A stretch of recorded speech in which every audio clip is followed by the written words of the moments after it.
네, 이번 영상에선 흔히 니콘 Z2로 영상을 촬영할 때 빼먹거나 놓치기 쉬운 점들을 중점으로 한번 이야기를 나눠볼까 하는데요. 카메라를 구입하고 난 뒤에 가장 처음 해야 될 일이 날짜와 시간을 세팅하는 겁니다. 왜냐하면 카메라 전원을 켜자마자 날짜와 시간 세팅을 하게끔 카메라가 안내를 해주죠. 생각해보면 다 이유가 있는 거였습니다. 왜냐하면 어떤 특정한 날과 특정한 시간에 우리가 촬영을 하게 되는데, 보통 촬영을 한 번 나가서 하나의 파일만 생성이 되면 아무런 문제가 없지만, 촬영을 한 번 나가서 여러 개의 촬영 파일이 생성이 되었을 때, 그리고 그 여러 개의 촬영 파일들이 매일 촬영을 한 다음에 매일 백업을 하면 상관이 없지만, 촬영한 뒤에 촬영 파일을 백업하는 걸 놓칠 수도 있습니다.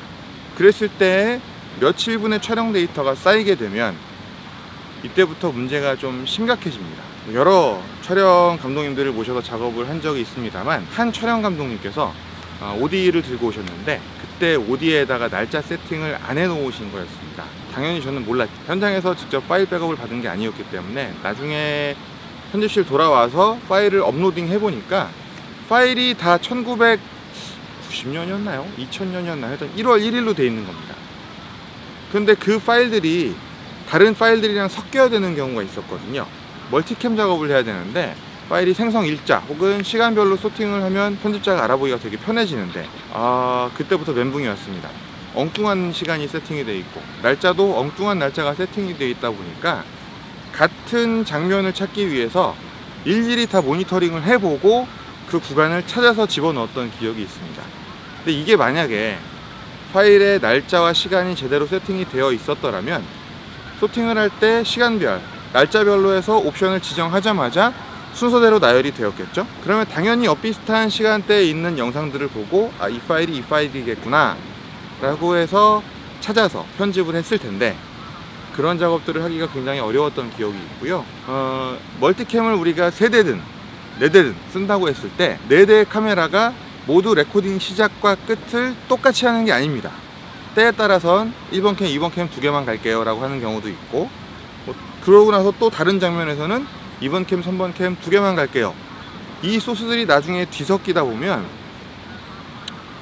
경험해보신 분들은 아시겠지만 그때부터 정말 헬게이트 비슷한 상황을 맛보게 되는데, 그러한 것들을 방지하기 위해서라도 시간과 날짜 세팅은 정말 중요합니다. 카메라를 구입하시든 렌탈을 하시든 촬영 전에는 촬영 시간과 날짜가 세팅이 되어 있는지 꼭 한번 확인을 하시고, 가급적이면 실제 시간과 비슷하게 맞추실 수 있다면 맞춰두시는 게 좋습니다. 네, 그리고 여기에 하나 더해서 간다면 파일명과 폴더명을 지정할 수가 있습니다. 파일명과 폴더명을 세팅해두면 이건 또 뭐가 좋은 거냐, 예를 들어 하루에 촬영을 갔는데 교육 프로그램 4개를 촬영해야 된다. 하루 촬영 나갔다 오면 촬영 파일이, 새들이 또 여기 오니까 새들이 떼창을 하고 있습니다. 새들의 떼창을 들으면서 이야기를 계속하도록 하겠습니다. 하루에 4개 프로그램을 촬영한 날이 있었는데, 그 4개 프로그램이 모두 주제가 다르고 제목이 다른 프로그램들이었습니다.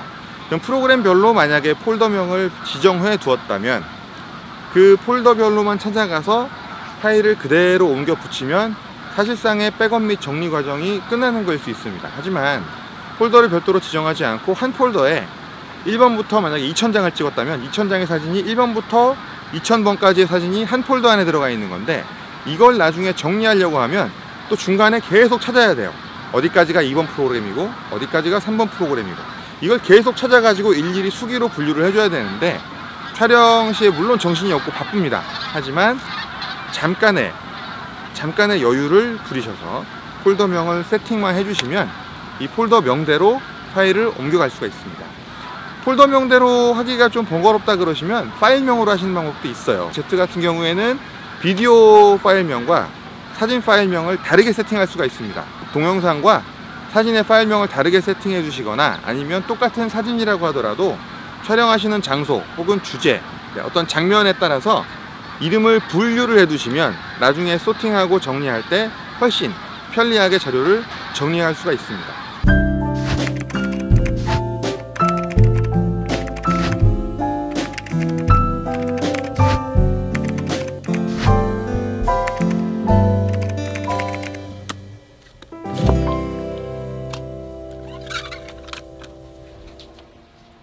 네, 이거를 밖에서 설명하는 영상만 찍고 들어왔더니 편집하다 보니까 뭔가 좀 부족한 부분이 보여서 직접 메뉴 들어가서 한번 보여드리겠습니다. 여기 보시면은 촬영 메뉴 중에 사진 촬영 메뉴가 있고 동영상 촬영 메뉴가 있는데요. 동영상 촬영 메뉴에 파일명 설정이 있습니다. 그래서 저 같은 경우에는 용박사 비디오, 그래서 YBV라고 확장자가 설정되도록 해두었고요. 사진 같은 경우엔 용박사 포토, 그래서 YBP라고 설정을 해뒀습니다. 여기에 저장 폴더 이름을 변경할 수도 있는데 일단 이름을 정할 수도 있고요. 그 다음에 번호를 여러 가지를 선택할 수가 있습니다. 뭐 100번부터 시작해서 150번까지 가든지 뭐 자유롭게 선택할 수가 있는데 저는 주로 파일 이름으로 일단 지금은 YBS라고 해뒀지만 이것도 필요에 따라서는 바꾸게 되는 거죠. 만약에 밖에서 촬영한 분량이니까 뭐 아웃사이드라고 가정을 해보면 out01이라는 폴더를 만들어 보겠습니다. 네, 이렇게 하면 야외 촬영 01번 분량 폴더가 생성이 됐고요. 여기서 OK 버튼을 누르시면 out01이라는 폴더가 세팅이 됐습니다. 네, 사진 같은 경우는 이렇게 폴더명 지정을 통해서 백업 받으실 때 정리를 좀 더 편하게 해보실 수 있고요. 동영상 파일 같은 경우에는 파일명 설정을 통해서 이 작업을 훨씬 더 편리하게 해보실 수 있는 겁니다. 근데 이게 저는 다른 카메라들도 다 되는 줄 알았더니 되는 카메라들도 있고 안 되는 카메라들도 있습니다. 일단은 Z에서는 지원하고 있으니까 이런 방식을 통해서라도 파일 구분을 조금 더 쉽게 해보시면 어떨까 싶습니다.